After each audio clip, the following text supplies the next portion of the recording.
వ్యాపారుల కోసం నిరుపేద రోగుల జీవితాలను పణంగా పెట్టారు తిరుపతి రుయా ఆసుపత్రి అధికారులు. ఆసుపత్రి ఆవరణలో తక్కువ ధరకు లభించే జనరిక్ మందుల దుకాణం ఉండాలన్న నిబంధనకు పాతరేసి వ్యాపారులకు కోట్ల ఆదాయాన్ని ఆర్జించి పెడుతున్నారు. సాధారణ మందుల దుకాణాల కేటాయింపులోనూ అక్రమాలు తెరలేపి ప్రభుత్వ ఆదాయానికి గండి కొడుతూ రోగుల జేబులకు చిల్లులు పెడుతున్నారు. రోగులకు తక్కువ ధరకు మందులు అందుబాటులోకి తెచ్చేందుకు జన ఔషధ దుకాణాలు అన్ని ప్రాంతాల్లో ఏర్పాటు చేయాలని ప్రభుత్వం నిబంధన విధించింది.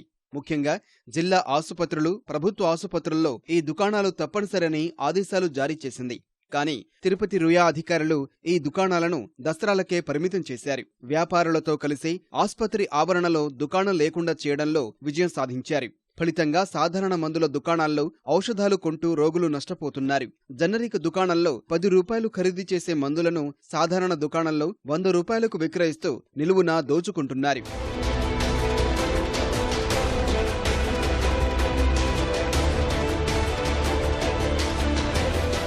రుయాలో ఏడాది కిందట జన ఔషధి మందుల దుకాణం ఏర్పాటు చేశారు. ఇదే ఆవరణలో ఉన్న సాధారణ మందుల దుకాణానికి వ్యాపారం తగ్గింది. తమకు నష్టం కలిగిస్తున్న జనరిక్ మందుల దుకాణాన్ని మూసివేయించాలని వ్యాపారులు పథకం పన్నారు. జనరిక్ దుకాణాన్ని తామే నడుపుతామని, అందుకు అద్దె చెల్లిస్తామని అధికారులతో ఒప్పందం కుదుర్చుకున్నారు.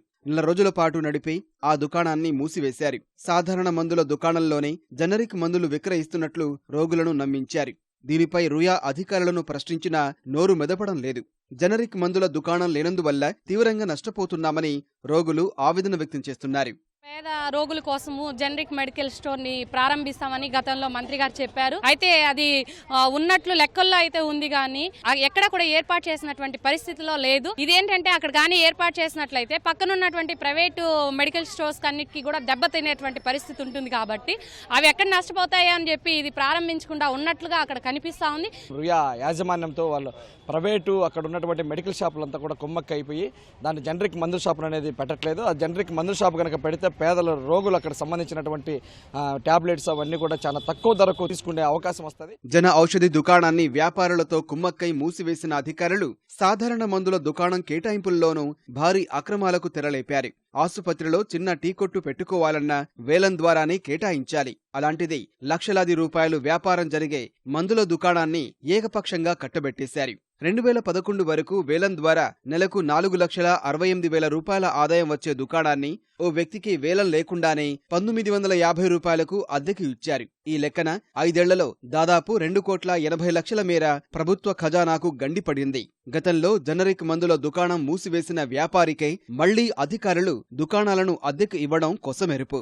హాస్పిటల్ సూపరింటెండెంట్ ప్రైవేట్ వ్యక్తుల ద్వారా కుమ్మక్కైపోయి కమిషన్లు తీసుకుని వాళ్ళ మందులు తీసుకునే పద్ధతులు చేస్తున్నారు. అలాగే ఈ రోజు రుయా హాస్పిటల్లో ఉన్న డాక్టర్లు కూడా బయట ఉన్న మెడికల్ షాపుల్లో మందులే రాస్తున్నారు. ఈ రోజు ప్రభుత్వ ఆసుపత్రిలో ఉన్నటువంటి ప్రభుత్వ మెడికల్ షాపుల్లో మందులు మాత్రం రాయడం లేదు.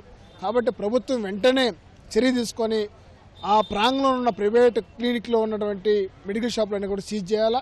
రుయా యాజమాన్యం మొత్తం హాస్పిటల్కి సంబంధించినటువంటి మెడికల్ షాప్ నడపాల్సిన బాధ్యత ఉన్నా కానీ నడపకపోగా ఈరోజు అక్కడ ప్రైవేట్ శక్తులకి మెడికల్ షాప్ అవకాశం ఇచ్చి ఇక్కడ రాసేటటువంటి ప్రతి మందు బిళ్ళనే ఆడ ఎక్కువ డబ్బులతో కొనుక్కునే పరిస్థితి కనిపిస్తా ఉంది. రుయా మందుల దుకాణం కేటాయింపుపై విచారణ జరిపి రోగుల జేబులకు చిల్లులు పడకుండా కాపాడాలని ప్రజలు కోరుతున్నారు.